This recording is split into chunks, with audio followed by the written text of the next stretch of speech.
Ladies and gentlemen, OMG, welcome in.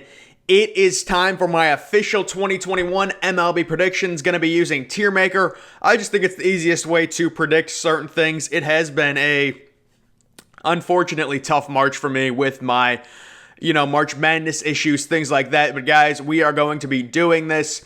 And I know baseball gets a lot of heat from young people for being boring, things like that. I'm someone that I like baseball, basketball, and football. I like them all. But there's just a peacefulness to baseball. It's like going to your gym on a Friday afternoon at 2 o'clock. There's just a peacefulness. There's the level of peacefulness going to the ballpark, watching a game. So I really do like baseball, and we are just going to be doing this. I will explain each tier. The S tier is going to be teams, that are World Series contenders, surefire playoff teams. The A tier is going to be sort of, upper echelon, maybe wild card teams I expect something out of. The B tier is going to be more of an average team, maybe a team that sneaks into the wild card.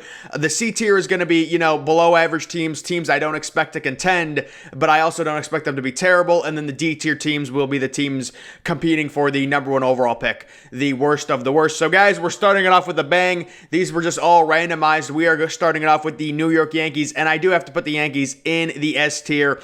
They're just so deep, right? Their offense, they're kind of constructed weirdly. It's like, they have all these stars, but none of them ever play like stars. Giancarlo Stanton always is injured. Aaron Judge has injury problems every year, it seems like. They have Gleyber Torres, who struggled last year, although it was only a 60-game season.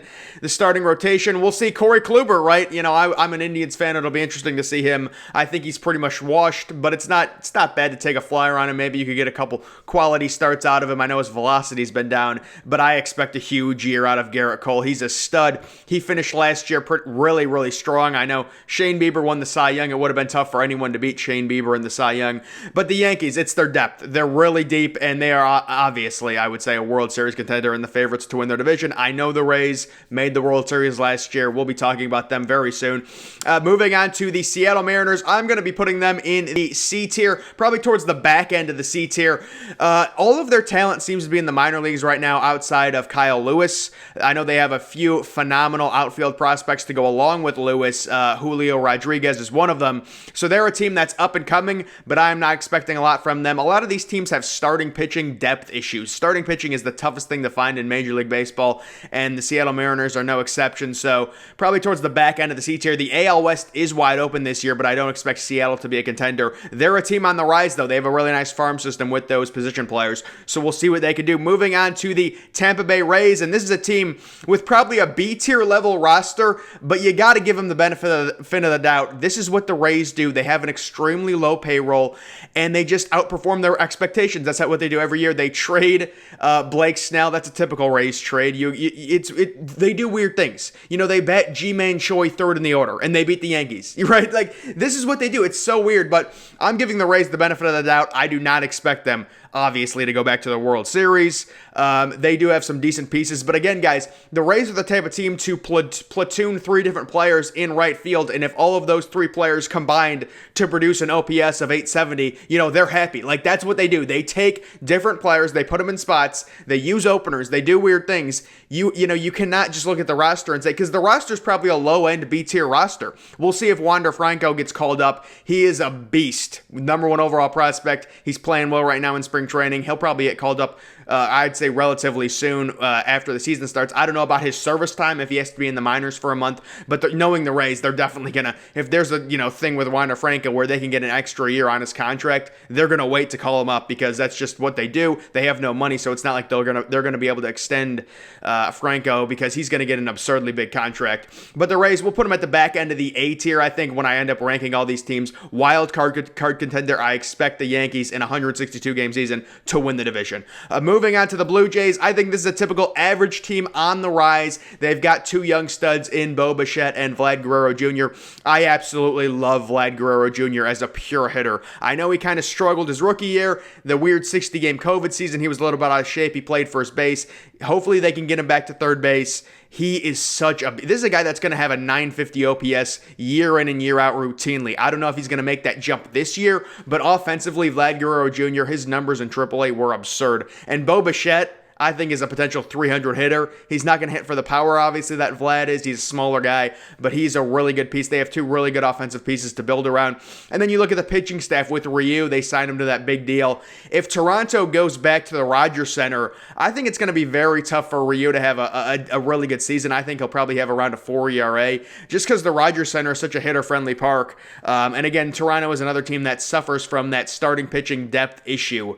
There's going to be a real problem with the Blue Jays and starting pitching depth when it gets into the season. But I really do hope Toronto gets, to contention soon. That city, the summer months when the Blue Jays were, when they had Encarnacion, Josh Donaldson had his MVP season, they got David Price for that half season. I mean, that city, they were selling out. I don't know if they were selling out, but it was like they were getting $40K a game during the summer of those years. So it's definitely a good baseball town, Toronto, when they're good.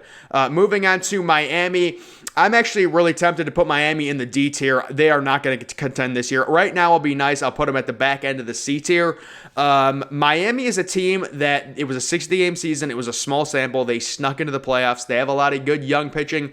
Lopez, Sanchez, we all know. But guys, this is a team. Their offense is extremely below average. Their pitching staff, these are young players. How are they going to handle a 162-game season? What are the innings limits going to look like? I think people are going to expect Miami to kind of be a 500 team based off of how they did last year, which was right around 500. Again, guys, this is a 60-game season. This season is a lot longer. It's going to be a lot more tough for Miami to contend in a very competitive division with really all teams. No one's tanking in that division, right? The NL East. So it's going to be tough for Miami. There's going to be no real easy games in that division. I'm tempted to put Miami in the D tier. I don't think they're going to be that bad, but they're definitely going to get a top 10 pack. Like, they're going to be a top 10 worst team in baseball this year. I know it sounds weird. They made the playoffs last year. Again, guys, the playoffs were extended. More teams made it in. Miami, 60-game sample, young pitchers. You're going to have to watch their pitch count. Really below average offense. I'm down on Miami this year. Moving on to the Cardinals. Always kind of a weird team to rank. They always seem to be good. I'm thinking back end of A. We're going to leave them back end of A or upper echelon B tier. They have some interesting prospects, interesting outfield prospects right now. When it comes to the overall team, the Cardinals are always good. They got Nolan Arenado, right? They trade for Nolan Arenado. Now, when it comes to Nolan Arenado, I think his stats are going to suffer significantly personally. You look at his home road career splits. Coors Field is it's a power keg. I mean, it's absurd how much of an advantage hitters get at Coors Field. Nolan Arenado was playing half of his games at Coors Field. Now he goes to Busch Stadium. More of a pitchers-friendly park, definitely. It's not absurdly pitchers-friendly, but it definitely is more pitchers-friendly. You're looking at Nolan Arenado probably around 280 this year, maybe an OPS of about 880. I think the stats are going to come down, but he's still going to be a quality player. They have Goldschmidt. Again, they have a lot of outfield depth, young outfielders. We're going to have to see Carlson, guys like that. We'll see how they do. Jack Flaherty's their ace. He's a really good young pitcher. So, I like the Cardinals. I like their makeup. They're always a team. You can count on them at least being in contention. Right towards the end of the season. They have a very good franchise, and they get very good attendance there as well. Moving on, Houston. I mean, we're going to put them at the front end of B, I think, put them in front of Toronto. They're just, they're not likable. I mean, it is what it is. It's like I don't know. It's like the dude at work that committed a terrible crime, but is trying to make up for it and says everyone makes mistakes. And it's just, I don't know, man. I don't want to talk about Houston. They're just an annoying team. Bregman, Altuve, Correa, they're just not likable. It's tough. They're just not likable. They're nothing against them. Their fans aren't likable. I don't know, guys. Houston, we'll put them at the front of B. They have talent, right? Verlander, I think he's out for the year. I don't know. He has, Tommy John surgery, whatever. I don't know. But I heard something about him being out. I know they just signed Lance McCullers to an extension. He's a quality pitcher. He'll give you, a decent amount of quality starts, probably around a 3.70 ERA. But Houston, I don't really like them. I hope they miss the playoffs. Moving on to the Braves, you're looking at probably right in front of the Cardinals, I would say. They're a team that's won their division several years in a row. You're looking for Acuna to make that next step. Can Acuna make the MVP step? We're going to have to wait and see. They get Mike Soroka back, their stud pitcher. We're going to see how they ease him into their rotation after his rough injury during the shortened COVID season last year. Freddie Freeman obviously won the MVP. He's been a stud his whole career. He's a guy that you can basically pencil in for at least a 920 OPS and, in a 162-game season, like 35 home runs. And that is a tough... I really don't like that new ballpark the Braves have. It's a very tough to hit home runs in. You'd think they make, these newer ballparks, you'd make it easier, but those are some deep fences in Atlanta, and it makes it tough on guys like Acuna and Freeman to really run up their home run numbers.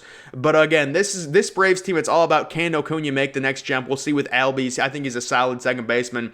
They did, I believe, sign him and Acuna to both long-term extensions. I know they both just came up, but it was kind of something weird they did. So the Braves, you're looking at them being in contention. Again, they have a lot of young starting pitching as well, Ian Anderson, guys like that.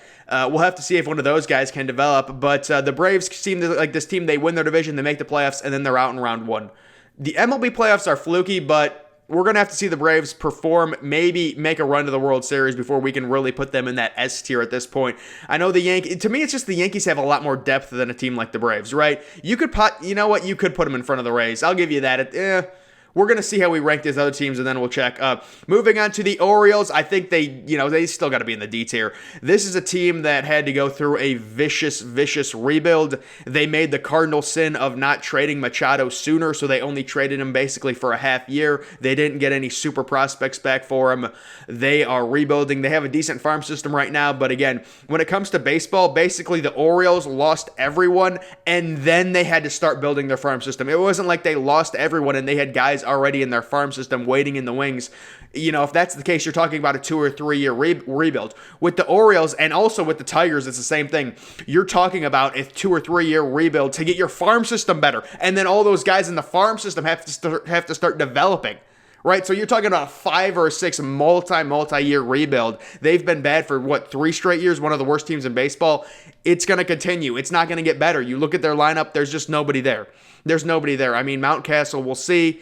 Other guys, I know they have Trey Mancini. You look at his WAR, it's not good. He's not a good defender, but you got to leave him in the D tier. They just have nobody right now. Their pitching staff is a wasteland. They have nobody. Moving on, this is my team, the Cleveland Indians, and I think we are the quintessential B-tier type team, kind of right next to the Blue Jays. The Indians, we always are going to have pitching, right? You got Shane Bieber, you got Zach Plesac, although I am a little bit concerned about Plesac. He's had a rough spring. With the Indians, they trade Francisco Lindor. I know a lot of people are expecting that to really hurt the team. Lindor really didn't play that well last year. Now, it was only a 60-game season, but it really didn't affect the Indians. They still went 35-25. It's just the offense. It's going to be tough. You've got a guy like Franmil Reyes. We'll see if he can maybe hit 35 or 40 home runs and really break out this year. We'll see if they're using the juiced baseballs. I'm guessing they will be. If they are, I think it'll be pretty easy for Franmil to do well. Jose Ramirez, he's finished top 3 in MVP voting, I think 2 of the last 3 years or maybe 3 of the last 4. Kind of a streaky guy, though. He's had several months where he's been really cold. I'm hoping for a good season from Jose. Hopefully an OPS above 900. That would be another really good season for Ramirez. But again, the offense is really going to struggle. They re-signed Hernandez, the second baseman. Good little player, decent leadoff hitter. I don't know, guys. The outfield's a mess still. The Indians are still trying to find solutions when it comes to the outfield. The trade with Lindor, I mean, you're getting back Jimenez, the young kid they're probably going to play at short. He looks to be decent. Ahmed Rosario, that looks to be an absolute disaster with him. But we'll see with what the Indians can do. Again, they're always going to have some decent starting pitching, you would hope. The back end of the bullpen, Carrenshaw and Clase, who's back from his suspension. Those are 2 flamethrowers, hard-throwing guys. Going to be hard to hit. Thing is with them is control. Can they control the baseball? We'll have to see. So you're looking at a team that's maybe around 82 and 80, maybe 83 and 79 type. Maybe contend a little bit in the Central. The Central, I believe, has 2 teams that are better than the Indians, Minnesota and Chicago, and I think most people would agree with that. Moving on to Colorado, they are going to be going into the D tier. This is a team that is probably starting their rebuild. They do have a few really good, young, talented outfielders in their farm system, but the Rockies, it's just, you look at the Rockies, it's literally impossible to develop young pitching in Colorado. Like, the Rockies drafting a pitcher top 5, I mean, you can kiss his career goodbye. That's what they did with John Gray. And these kids, they cannot develop in Colorado. It is such a hitting paradise. You're going to have a 5 ERA. Like, many of these young pitchers, they struggle their rookie year. If Colorado drafts a young pitcher, especially a kid that's in high school, oh my God, you just cannot develop pitching. I think the best strategy for the Rockies is to just go all in on drafting position players, really good hitters, and then get veteran pitchers. Let those hitters develop. You're playing in Coors Field. They're going to hit well. And then just go after veteran pitchers who can give you quality starts. It's so tough with the Coors Field effect. It's crazy, guys. The park factors with Coors Field. It is just a power keg by far. It is not even close. It is the best hitting park in baseball. It's not even close. It's so hard to develop young pitching in Colorado. So hard. So it'll be an interesting rebuild for Colorado. They already do have some young talent, so it's not going to be a full-blown rebuild. I'm actually, I might put Colorado above, Baltimore. They maybe have a little bit more talent, but we're just not used to Colorado being this level of bad, like 100 loss bad. Like we've seen that from Baltimore. We haven't seen that from Colorado. Will they be 100 loss bad this year? I don't know. We're going to have to wait and see. Moving on to Detroit, they're another team. Same as the Orioles. You go back to my Orioles explanation. They're a team that they basically went into a rebuild with no farm system, and now they have one of the top farm systems in baseball. I think they made a cardinal sin drafting Casey Mize first overall. When you get a first overall pick, I think you have to go position player. Unless there's just a generational type pitcher, it's so tough. Mize, you don't want to make too big of an assumption after his rookie year. It wasn't a good rookie year. He's a guy that can throw hard. I know they have 3 or 4 young pitchers. Matt Manning's another one.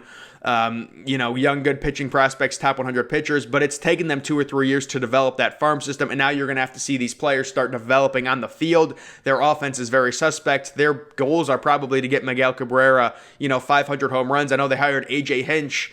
Did he win a lot with Houston? Yes. Can he really, he had a lot of different personnel. He had Jose Altuve. He had Carlos Correa. He's not going to have that on Detroit. And same thing with their pitching staff. It's a lot of young pitchers. They're going to be watching their pitch limits, their pitch counts, their innings limits, things like that. So Detroit, it's probably going to be another 94, 95 loss season minimum. It's a tough division, the Central, with 3 probably above average teams. And then I think Kansas City is a little bit underrated. And how about this? Here's Kansas City. I actually like Kansas City's offense, and they have some quality pitching. Kansas City, I like them as an upper echelon C-tier type team. They signed my man, Carlos Santana. I love Carlos, former Indian great. Now, he's a guy that walks a lot. He'll get on base. He has a nice, OPS around 830, 840. But, they have Salvador Perez. They have Whit Merrifield. They have some decent hitters. They really do. We'll see how Mondesi does. He's a speed demon, but can he get on base enough? And then Brad Keller, Duffy. Quality pitching. Really, Kansas City, they're an up-and-coming team. Brady Singer, young pitching. We're going to have to see with them. Bobby Witt Jr. is their superstar prospect. He is a superstar prospect when it comes to, the ranks and things like that. Top 10 overall prospect. So we're going to have to see him develop. I like what Kansas City is doing right now. They're developing. They're on the come-up. They're going to be probably penned into 4th in the Central because I think there's 3 teams clearly better than them and 1 team clearly worse than them. But could they challenge the Indians for 3rd? That would be bad for my Indians, man. That would not be a good season. But they have the potential to do it. They do. They do have the potential to do it. Moving on to Milwaukee. A lot of things going on here, but I think Milwaukee is a lot more talented than people give them credit for. I'm actually liking an upper echelon, maybe a upper echelon B tier in front of Houston, maybe a lower A tier. This is a team that has 2 absolute studs at the back end of their bullpen in Hader and Devin Williams. You're talking about Christian Yelich possibly having a bounce-back year. We're going to have to see what happens there. And a pitching staff that is kind of underrated with Woodruff and Corbin Burns, who's a really interesting guy, pitched really well last year. It was only a 60-game season. But they're a team that has a lot of pieces, the Brewers do. And we'll see if they can put it together. It always seems like it doesn't always line up. When Yelich is hitting well, he had 2 MVP seasons, the starting pitching was bad. Now it seems like the starting pitching, they have 2 really good back of the bullpen, ultra elite arms. This is an interesting dark horse type team. We're going to have to see with what Milwaukee does. Maybe a lower tier A team, but they were so disappointing last year. I do think it was a fluke for Yelich. He put up 2 straight back-to-back MVP type seasons, and then last year it was a 60-game sample. I would not look too much into it. So I have them as maybe like a wild card type team. Maybe they could sniff the division against a team like the Cardinals. We're going to have to wait and see. Moving on to the Angels, guys, and this may be my surprise team. I am going to give them, I want to give them the back end to A because I have them winning the AL West. We'll give it to them. We'll give them the back end to A, and I know people are going to be surprised by that. You got to make surprise predictions sometimes. I think this is the year Mike Trout finally gets back to the playoffs. He's played in 3 playoff games. He's 0-3. Mike Trout, the best player, one of the greatest players of all time, is 0-3 in the playoffs. It's got to happen at some point. When it comes to Ohtani, I think they need to tell Ohtani, you either need to focus on hitting or pitching, and probably you need to focus on hitting because Ohtani as a starting pitcher last year was a disaster.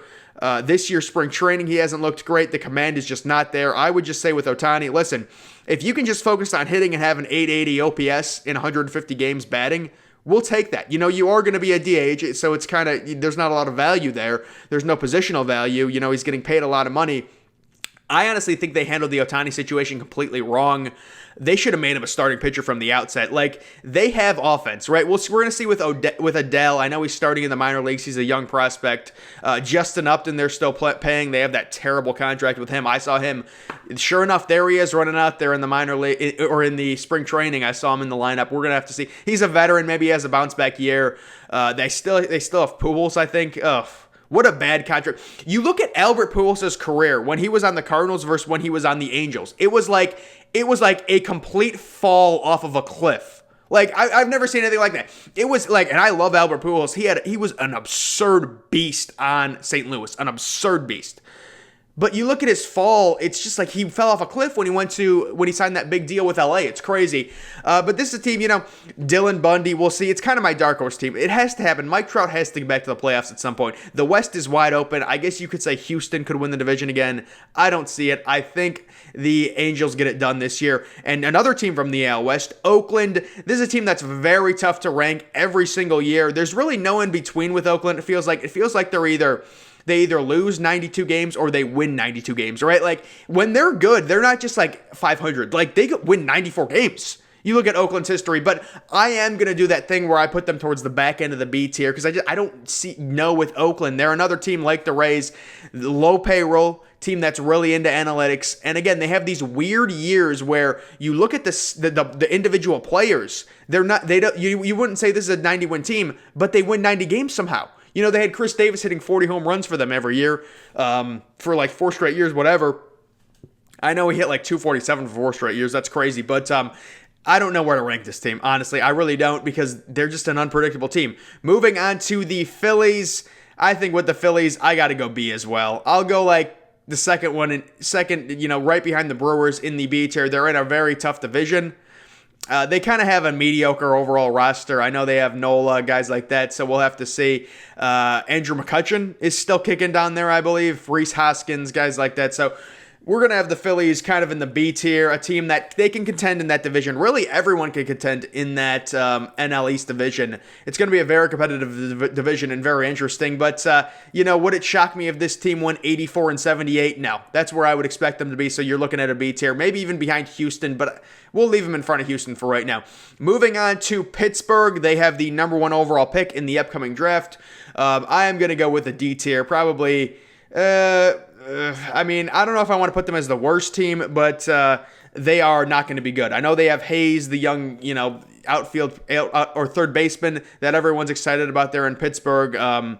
They were dreadful last year, and I don't think they're going to be any better this year. They're still going through a rebuild. I will say if there's 1 year to get the number 1 overall pick, it's the 60-game season. You're only playing 60 games. You don't have to suffer through a 162-game season. You get the number 1 pick. You get the kid out of Vanderbilt, the superstar pitcher if you're the Pirates. I know I normally don't take position players number 1 in the draft except if there's a superstar, and there is this year. So Rucker out of Vanderbilt is who they're going to be taking, and I have them in D tier. I think they'll be in contention again for the number 1 overall pick. Moving on, we've got San Diego, and I am going to give them the S tier. They're just they're screwed. They're screwed. They're in the same division with the Dodgers. It's so unfortunate.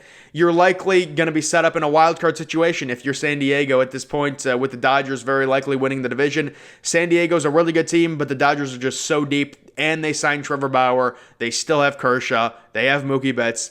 We'll see what Gavin Lux does. God forbid if he's good. It's just the Dodgers have so much, and we'll talk about them. But as for San Diego with Tatis, Hosmer, I know Mike Clevenger is out for the year, unfortunately for them, but they added some pitching with Blake Snell, Yu Darvish. I think I like the Yu Darvish signing. It's an under-the-radar type move. We'll have to see if Yu Darvish can be good.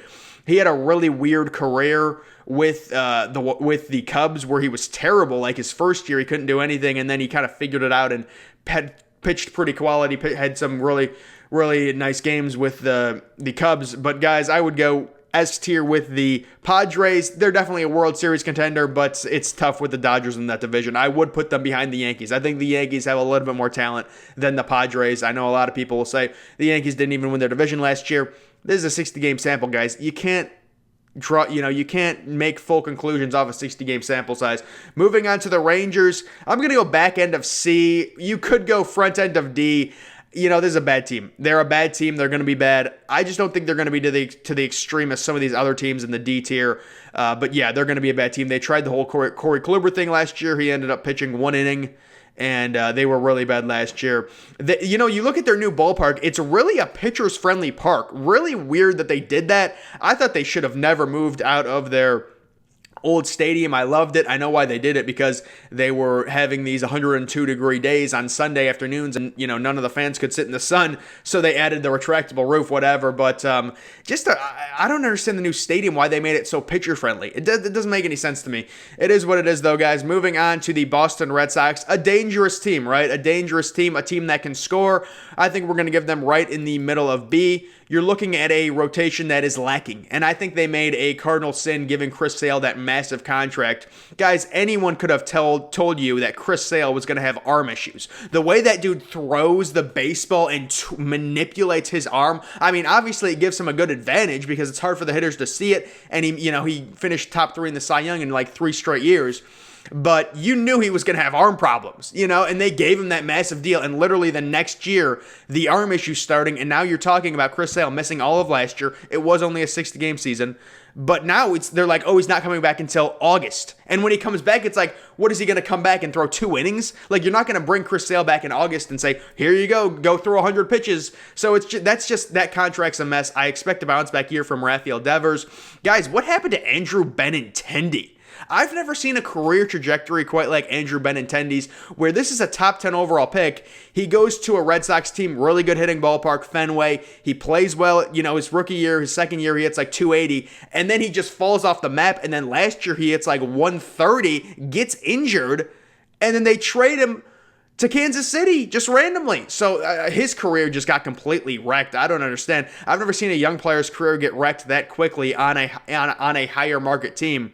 They also have, Xander Bogaerts. So they have a really good offense. We'll see how they do, some young guys, but the pitching staff is going to be very tough. I'm actually almost inclined to move them towards the back of B, honestly, due to their pitching and due to playing in that division. Yeah, you know what? We're moving them towards the back of B. We're moving them towards the back. You've got the Giants, guys. This Giants team, you're looking at a little bit better than the Rangers. You're looking at the back of C. The Giants, we know they won the World Series in those even years, 2010, 2012, 2014. All their guys got old, and they are trying to rebuild a farm system. They have a lot of good young farm system, a lot of good Dominican young players in their farm system, top 100 prospects. They're going to have to develop. I don't think this is going to be a good offensive team. They're bottom C tier at this point. The Dodgers, you have to put them as the best team in baseball. The reigning World Series champions. Let's see if we can move them. It was a shortened season, but the Dodgers, they add Trevor Bauer, who just had an absurd year last year. We don't expect Trevor Bauer to be that good this year, but it just gives them more rotational depth. And they have Dustin. The Dodgers have so much. You could rattle off 8 or 9 players. Bellinger wasn't even good last year. This is a guy that could have a 950 OPS this year. It's crazy. So the Dodgers are just so stacked. I'm guessing they have the highest payroll in baseball, if not second highest. We know the Yankees are going to be up there. The Red Sox are up there as well. That's kind of why it's. Although maybe the Red Sox were able to offload some of that, with David Price going to the Dodgers. David Price is probably back. And, David Price is a year older. He's getting up there in age, but he can give you some quality starts, I'm guessing. The lefty, the lengthy lefty. So moving on to the Diamondbacks, you're looking at a mid-tier. This team has mid-C tier written all over them. You're looking at a team maybe 75, 76 wins. A lot of good young outfield prospects, kind of like Seattle. Corbin Carroll, Robinson, the kid, the young kid. I think he's a top 10 prospect, maybe top 20, but he's very young, so he'll probably end top 10 before going to the majors. Seattle and Arizona are very similar. They're very young teams. Arizona does have Ketel Marte. We're going to have to see if he has a bounce-back year. I don't think he had a very good year last year. It's only a 60-game sample. So, you see guys like Marte, Bellinger have bad years. Yelich have bad years. It's a 60-game sample. Many of these guys have bad months, but they're able to correct it over a longer season. It's just last year they didn't get that chance. So I'm seeing a lot of similarities with Seattle, and I might have Seattle a little bit too high. You know what? We're going to leave them there. We're going to work with it. We're going to leave them there. Moving on to the Mets.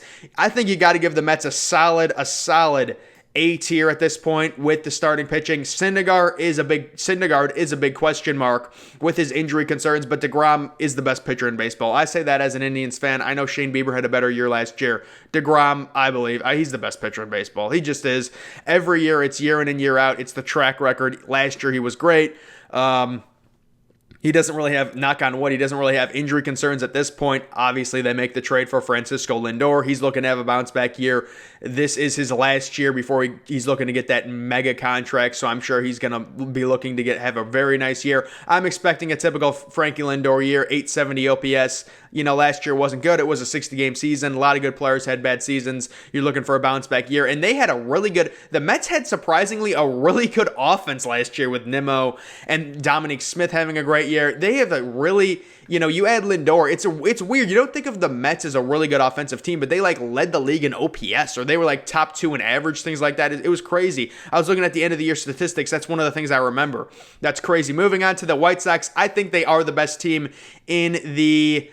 where do I want to... the White Sox. We're going to put them right here. I think they are the best team in the AL Central. So, spoiler alert, the Twins are next. We're going to move the Twins actually probably right behind the White Sox. This is going to be a very tight division. Both of these teams can easily win 90 games, but I like the White Sox a little bit more. The Twins starting pitching, can Kenta Maeda repeat what he did last year? I don't know. You're looking at a guy like Luis Robert, probably, he struggled towards the end of last year. This is a potential phenom of a player. We're going to have to see how well he plays, but I like the White Sox pitching a little bit more than the Twins overall, so that's why I have them ahead of them.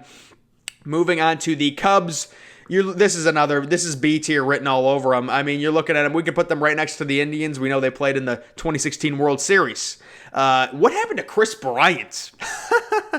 Chris Bryant's had a weird trajectory where he wins the MVP like his third year. He's this hero in Chicago. He wins the World Series. He's back to back to back. 900 OPS years, and he falls off the face of the earth. And now he wants this big contract, and the Cubs don't want to give it to him. What a mess that is. Moving on to Washington. I like Washington, and maybe it's because I like Juan Soto. Maybe it's because I like Scherzer. But I think they're going to be better than a lot of people think they are. Last year, it was a 60-game season. Again, you can't base that off of everything. I know they were well under 500. They have Trey Turner. They have Juan Soto. They have a chance, guys. Come on. They have Scherzer. This team has a chance at the playoffs. And then last but not least, we have the Cincinnati Reds. You're looking at an upper echelon C-tier team, although maybe that's a little bit too harsh. Maybe a lower B-tier team. You're talking about the NL Central there. It's going to be tough with teams like the Cardinals and teams like the Brewers in it. So that could be a tough division. Also the Cubs. So I would probably say upper echelon C-tier with, losing Bauer. We're going to have to wait and see. They really they didn't retain a ton. The Rays Reds made the cardinal sin of giving Joey Votto a 9-year deal where you're paying him $30 million when he's 39 years old. I mean, you just can't do that. It's going to cripple your team. It's going to cripple your overall salary cap. It's unfortunate. But, guys, those are my overall rankings. I only had 3 teams. You know what? You could move a team like the Braves up here, I guess. You could move it. You're going to want more than 3 World Series contenders. I guess you could move 4. There's really only one from the AL. I mean, I guess you would say Chicago would be the other one. Guys, the playoffs in baseball are really fluky. So, I mean, I'm not saying the Yankees are a lock to make the World Series. I'm just saying based on their roster, I think they're the only AL team deserving to be in the S tier. You could make an argument not based on the Rays roster, but based off of their previous success, and then along with the White Sox, I guess. Maybe Minnesota, but we know how their playoff history has gone recently. It's not been good. So, guys, that is going to do it for this video. These are my overall rankings for the 2021 MLB season. We are ready. We're fired up, guys. We'll see if these rankings are right or wrong. I think most of them should be pretty accurate. But again, guys, with March Madness, I've had a very tough time, so we're going to have to wait and see. Guys, make sure you're following me on Twitter. Link to that's always in the description. I am, of course, the Depressed Ginger. Thank you for watching.